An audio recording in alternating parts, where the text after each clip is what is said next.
authorities reported that a few days ago that the U.S. economy had grown 5.7% year over year in 2021.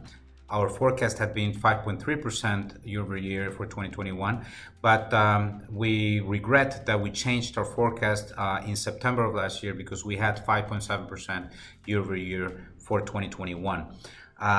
The main source of growth in 2021 was consumption.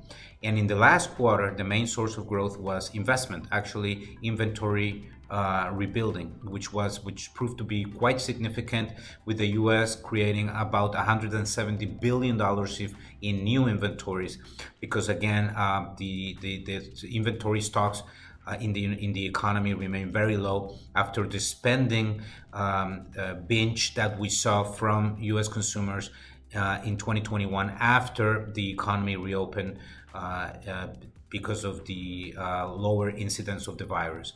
Looking at 2022, we expect the U.S. economy to grow 3.8% year over year. We do expect that inventory buildup will remain the main source of growth for the U.S. economy in 2022.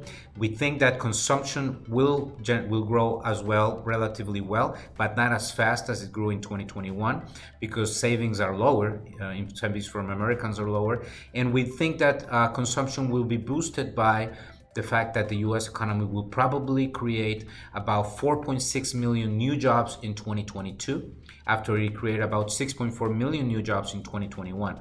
Remember that on average, the U.S. economy generates about 2.3 million jobs per year. So this is going to be another stellar year for employment generation in the United States, which will allow for the economy to continue growing north of potential. Based on all these things, we continue to forecast that the Fed will continue to normalize policy. We remain on the camp that the Fed will only raise rates 3 times this year and start reducing the balance sheet by $100 billion in July, but we may be wrong, and the Fed may in fact decide to increase rates by 4 times. But we continue to think that those forecasts that the Fed will start to raise rates every meeting are too excessive, too aggressive. We don't think that the economy needs that, and we think that disinflation will allow for the Fed to remain relatively parsimonious in its monetary management.